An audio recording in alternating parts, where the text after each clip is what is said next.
NetsBoy, so let's hear what he has to say. His name is NetsBoy, he thinks the world is all over when the Nets just can't play. What up, Net fans? NetsBoy here, bring your latest in your Brooklyn Nets news. All right, we've got a lot to talk about and a lot to discuss in this episode, so let's dive right in. It's been about a week and a half since my last NetsBoy episode. I was trying to find a good day to do one of these episodes, but because the Nets played like so many games crammed together, like 6 games in like 9 days, it was kind of hard for me to find a little break that I could film an episode. But here I am. I felt this was a good time to do it. I'm currently filming this Monday night after the Nets' disappointing loss to the Cavs. For most of you, you'll probably be seeing it on Tuesday, but I felt this was a good break, right? You know, you get off day on Tuesday before they play again on Wednesday. So here I am filming an episode. So a lot to talk about, a lot to discuss. Before we do discuss the Nets, I do have a little housekeeping and just want to talk about, a little me personally a little bit. If you remember my last NetsBoy episode, I talked about how I had COVID, and I actually was sick with COVID when filming the episode. I am completely over it. I've been fully recovered. For me personally, COVID wasn't that bad. It was, the first night was rough. I did have, a fever that got in like the high 101s, like 101.8, 101.9, sniffing 102. That kind of sucked. And I was congested with a sore throat, so I did have to take some, Tylenol and stuff. But to be honest, after the first night, I got over it like that. Like I would say maybe I had like 2 to 3 days of actual symptoms.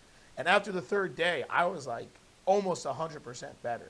So, I want to believe that's because I am vaccinated and, the science, I don't want to put air quotes because I believe in the science, but some people don't. I'm trying to be, politically correct for everyone because some people don't believe in the science. But anyway, I do. The science says that if you're vaccinated, it helps you fight off the illness faster. Doesn't necessarily prevent you from getting it, especially with the Omicron variant. But if you get it, you get over it faster. And for me personally, that seems like was the case. Because like I said, I was sick for like 2 to 3 days and I got over it. I still quarantined for 10 like you're supposed to, but I was pretty much better after 3 days. And I do want to say that I do know someone personally who got COVID who is not vaccinated, and that person was sick for 8 days and had 104 fever. And they didn't go to the hospital because they're young. They're in their I think they're 18 years old. 18-year-old person, teenager, 18 years old, got COVID. Young, healthy person, 104 fever, sick for 8 days because they weren't vaccinated. I mean, come on, Kyrie! Sorry. It just, you knew I had to say that at some point. Like, the vaccine clearly works, people, and I'm not going to go into this. We're not going to go down that rabbit hole.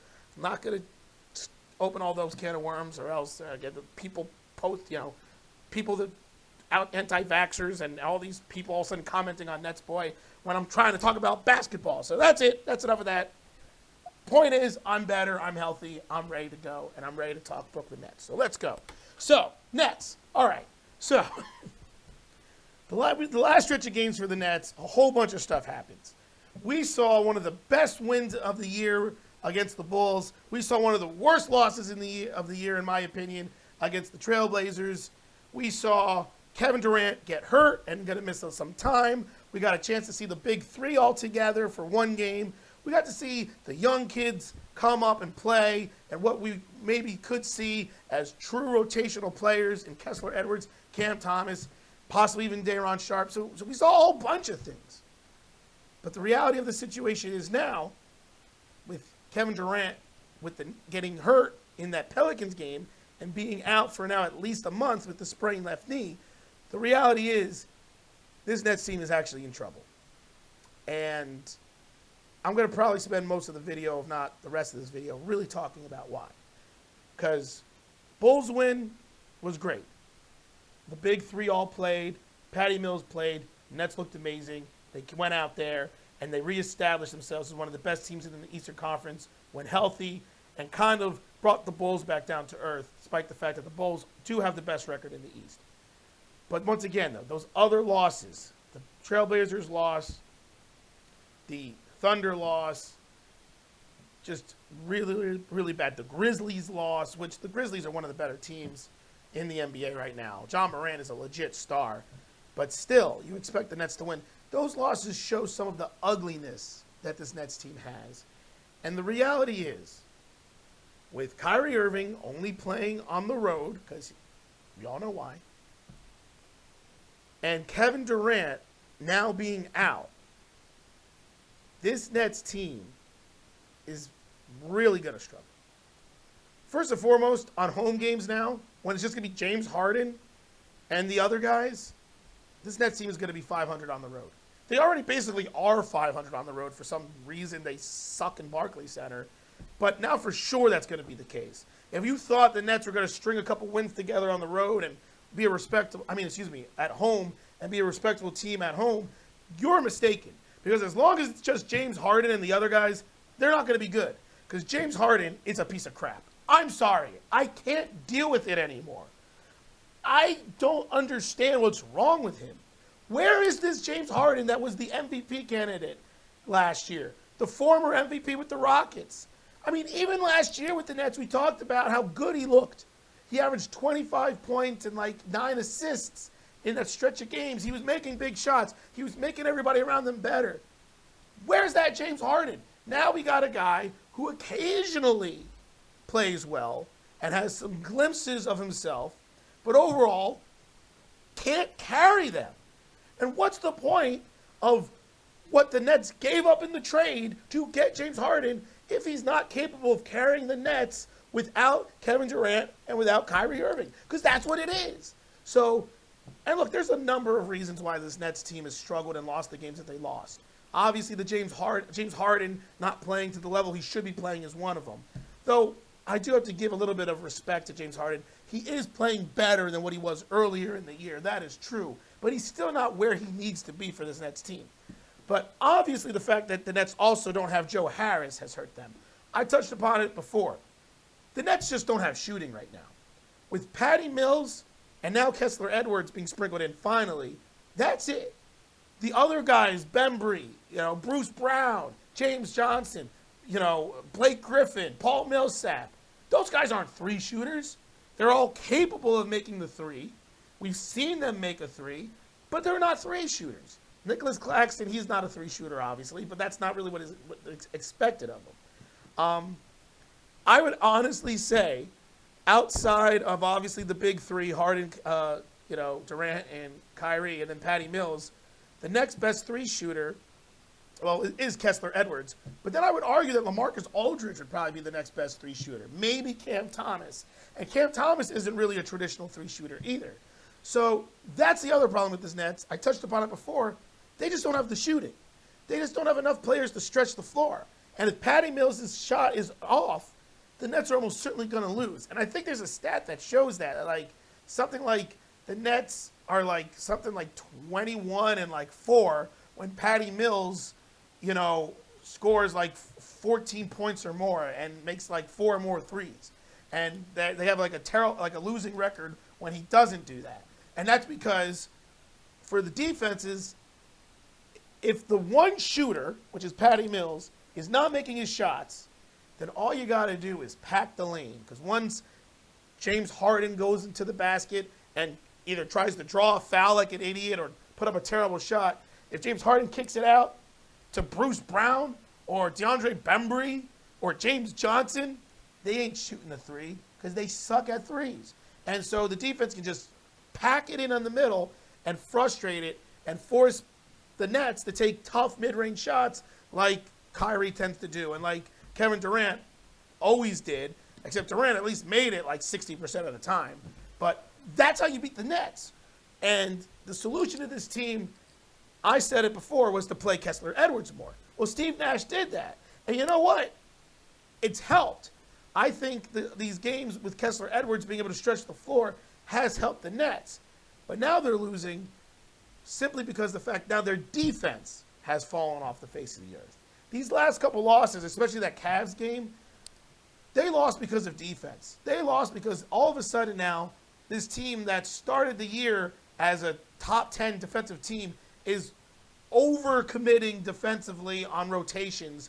They're overcommitting to pick and rolls and double teams, and there's such a thing as too much defense. And that's what the Nets are dealing with now. Now they're dealing with the fact that when a player penetrates, 4 guys collapse on him.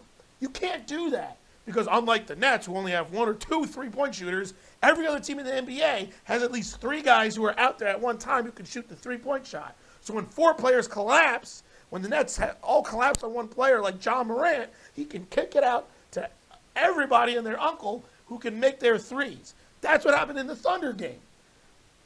You know, Shai Gilgeous-Alexander penetrates. 4 people collapse for some dumb reason on him, and kicks out to open players like Mike Muscala, who, by the way, I think the Nets should try to trade for because he's a stretch big, but we'll talk about that in future episodes, hitting threes, and that's the problem. So someone needs to remind the Nets that you got to communicate better on defense because that's why they're losing these games now. And now, once again, so it's all those things. So now that Durant is out, so we got no more Durant, so no more steady offense, steady defense, steady everything. No more of that. Kyrie, once again, only playing on the road. And James Harden being a piece of crap and not being the player that we expect him to be. That with the lack of shooting that the Nets have. And now the defensive struggles. And the fact that they have to rely on 3 rookies, who have, by the way, have all played very well. It just is setting this up for a really scary time for the Nets moving forward. And it's going to be nerve-wracking to see what actually happens. So now, let's take a look at the next couple games for the Nets, and we'll see what I think could happen with this Nets team and if they could possibly win a couple games. And the reality is, they still should. That's the reality. When it's all said and done, you know, especially if Claxton comes back, you know, he's expected to come back soon after that hamstring injury. I think this Nets team is still capable of winning, you know, beating most teams on most nights. And they should. Because they still are going to have at least James Harden out there, a supposed MVP player. And like I said, he's been better. He's still an all-star caliber player. He's just not the superstar he once was. But, you know, they still got LaMarcus Aldridge. If Patty Mills is making his threes and the rookies are playing well like they can, the Nets can still win games, and I still expect them to win games. I'm just saying it's not as much of a given. So let's look. The next game is Wednesday against the Wizards. It's in Washington, so that's good. So that means Kyrie's going to play.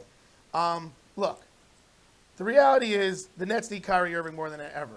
I made the joke earlier talking about getting vaccinated. I really do wish Kyrie would just, especially now, I think every Net fan just wants Kyrie to play, and the easiest way to do that is to get the vaccine.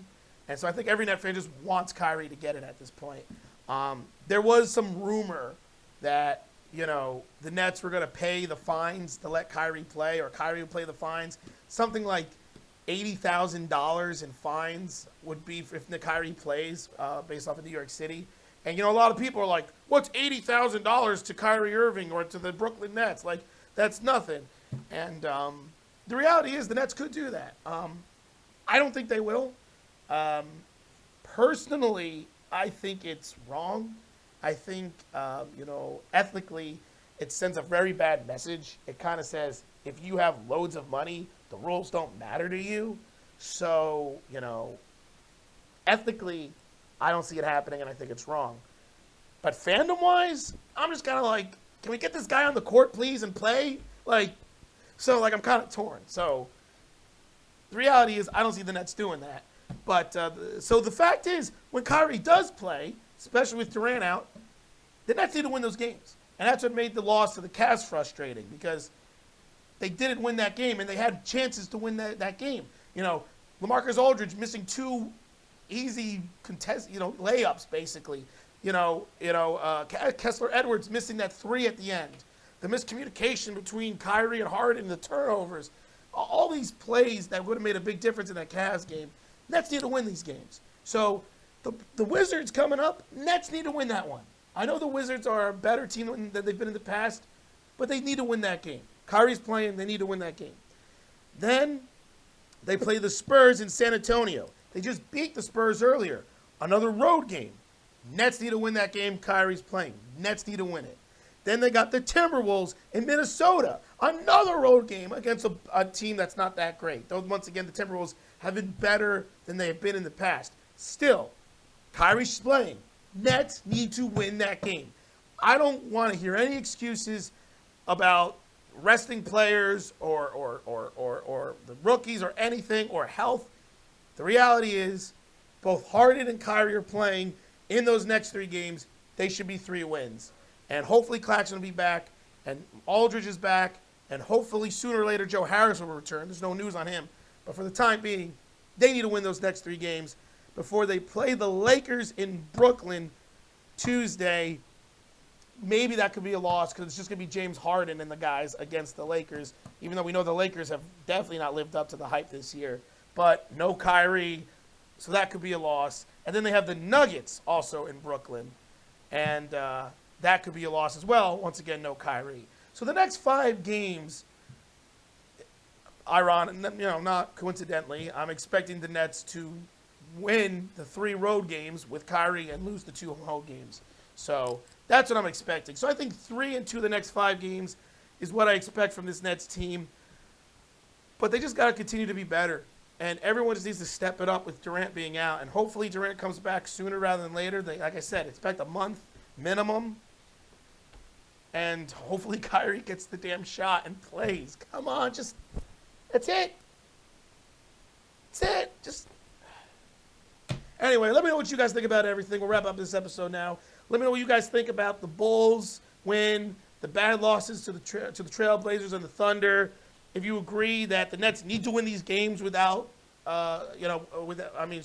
Kyrie on the road, especially with Durant being out, what you think about the Durant injury, all these things. If you agree with me that the Nets really need to figure it out better on defense, and that's been the new case, all these things. Let me know what you guys think. Keep your eyes open to the next NetsBoy episode. Not exactly sure when it will be, of course, but I'm going to hopefully try to do one within a week or so. So keep your eyes open to that. And until then, this is NetsBoy pleading for Kyrie to get the damn shot so he can play and signing off.